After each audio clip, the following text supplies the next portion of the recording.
Assalamualaikum warahmatullahi wabarakatuh. Perkenalkan, kami dari kelompok 8. Di sini kami akan mempresentasikan tentang materi kontrasepsi. Sebelumnya, perkenalkan saya Novitri Sabila sebagai moderator pada presentasi kali ini, dan teman-teman saya ada Abelia Patricia, Muhammad Haryanto, Nafida Wulandari, dan Naufal Azizi. Selamat menyaksikan. Yang pertama adalah materi kontrasepsi. Apa sih yang dimaksud dengan kontrasepsi?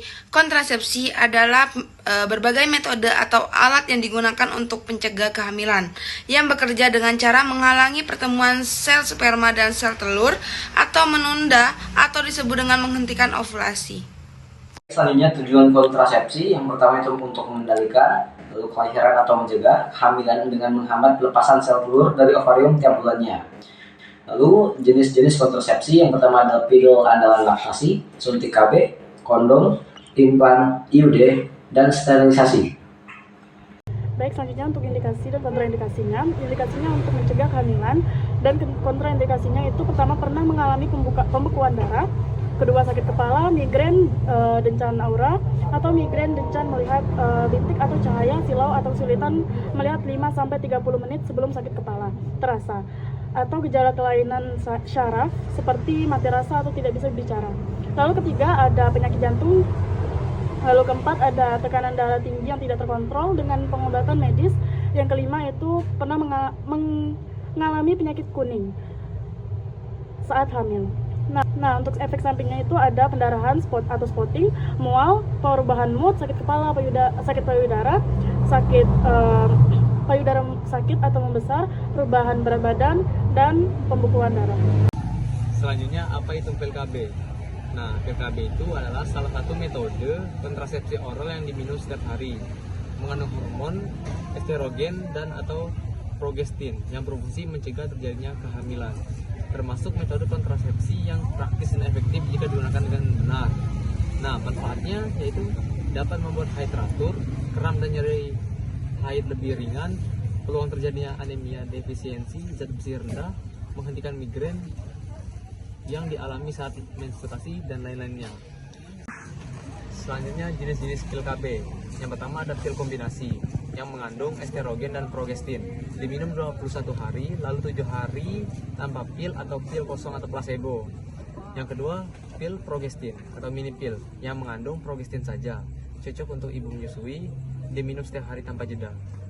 Lalu ada kontraindikasi, perokok berat usia lebih dari 35 tahun, tekanan darah tinggi tidak terkontrol, riwayat stroke atau penyakit jantung, riwayat kanker payudara, dan gangguan hati berat.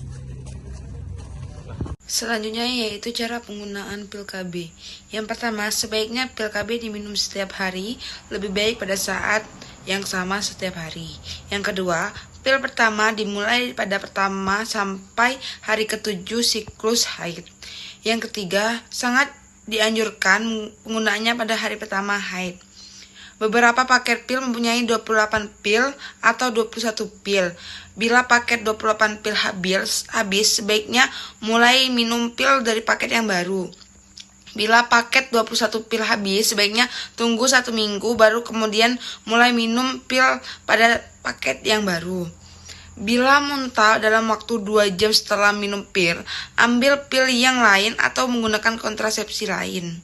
Baik, selanjutnya yang keenam, bila terjadi muntah hebat atau diare kurang dari 24 jam, apabila tidak keadaan dapat diteruskan. Yang ketujuh, bila muntah atau diare lebih dari 2 hari atau lebih, penggunaan pil mengikuti cara menggunakan pil lupa. Yang kedelapan, bila lupa pil 1-21, sebaiknya minum pil tersebut segera setelah ingat walaupun harus minum 2 pil pada hari yang sama. Dan bila 2 pil atau lebih, sebaiknya 2 pil setiap hari sampai sesuai skedul yang ditetapkan. Yang kesembilan, bila lupa tidak perlu menggunakan kontrasepsi lain jika tidak melakukan hubungan seksual. Yang terakhir, bila tidak haid, perlu segera ke klinik untuk tes kehamilan.